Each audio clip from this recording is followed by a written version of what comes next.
The information provided in this podcast episode is for entertainment purposes and is not medical advice. If you have any questions about your health, contact a medical professional. This content is strictly the opinions of Lucas Aoun and is for informational and entertainment purposes only. The references, claims, and scientific information linked to any products are only applicable to those listeners who are based in the US. If you are outside the US, this information does not apply to you. It is not intended to provide medical advice or to take the place of medical advice or treatment from a personal physician.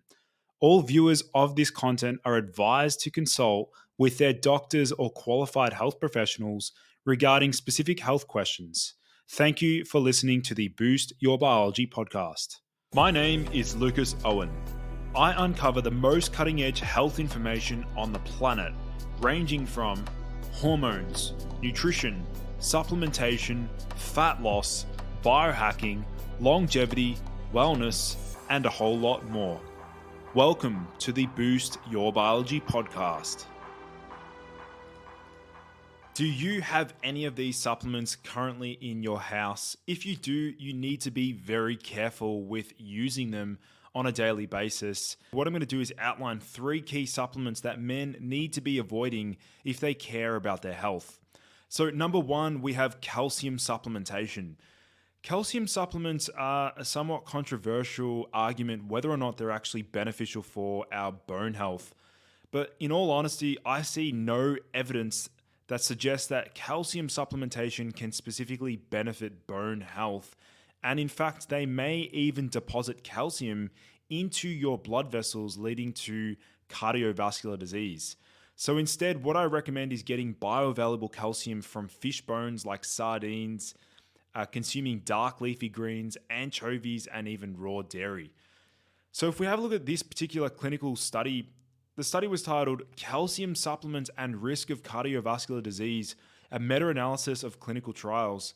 Now we can see this study here looked at over 28,000 participants, and what they concluded was that the current meta-analysis found that calcium supplements increased a risk of cardiovascular disease by about 15% in healthy postmenopausal women. So really critical to understand, if you do ever use a calcium supplement, it is absolutely essential that we're using calcium alongside vitamin K2. Now, vitamin K2 is the active form of vitamin K, and so supplementing with vitamin K2 is essential for proper calcium utilization within the body. It is also important to balance that out with magnesium supplementation. So taking calcium without vitamin K2 or magnesium could potentially be doing more harm than good. And so calcium supplements may also increase the incidence of constipation, severe diarrhea, and even abdominal pain. So one thing that I always learnt in naturopathy school was that magnesium is generally a stool softener and calcium is generally a stool hardener. And that is because calcium actually slows down intestinal peristalsis, whereas magnesium actually increases water content in the stool. The next supplement that men need to be avoiding is saw palmetto. Now, saw palmetto is a herbal prostate supporting herb. And without a doubt, saw palmetto does have some benefits in terms of reducing the incidence of benign prostatic hypertrophy or any sort of prostate issues, because saw palmetto actually has DHT blocking properties within the prostate gland. But the big drawback is that saw palmetto can actually decrease systemic DHT levels. And this is a massive issue, because if we're decreasing systemic DHT levels or dihydrotestosterone, this can lead to all sorts of neurological side effects, such as low mood, low libido, and even anxiety in some men. So we need to consider saw palmetto as simply like a herbal finasteride. I know that's a very big statement, but saw palmetto does appear to have some of the negative effects that we see a lot of men who take finasterides suffering with. So Really important to consider here that saw palmetto may indeed mimic some of the side effects or some of the effects that we see from men who use finasteride. And so finasteride use and continuous usage of this particular drug can lead to debilitating side effects in some men. And we can see here this study was titled Post-Finasteride Syndrome, an Emerging Clinical Problem. So there's quite a lot of research now being done on how important DHT is. And what I really want to outline here is that saw palmetto may actually cause shrinkage in the penile tissues. So we can see this study here was titled Topical Dihydrotestosterone to Treat Micropenis Secondary to Partial Androgen Insensitivity Syndrome Before, During, and After Puberty, a Case Series. And so interesting to note that they're literally using DHT or dihydrotestosterone to treat a micropenis in these pubertal boys. So this is really important to understand the absolute importance of DHT. This next study was titled Evaluation of Resetin on Serum Hormone Levels in Sedentary Males.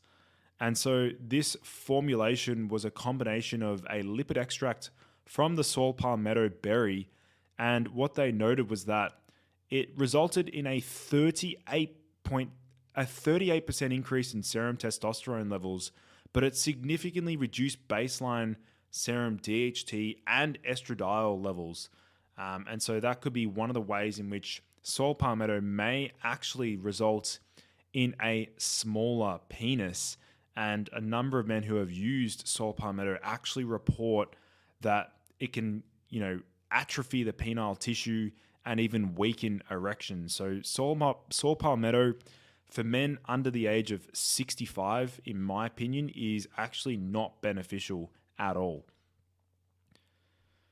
The next supplement is resveratrol. Now, resveratrol is that amazing flavonoid that is found within red wine, and resveratrol is indeed a very popular supplement and has been proven to cause more harm than good, as it does not activate the proposed mechanism for offering benefits and does not extend lifespan. Now, resveratrol supplements may actually hinder exercise benefits, lower testosterone levels, and have no clear benefits with potential harms.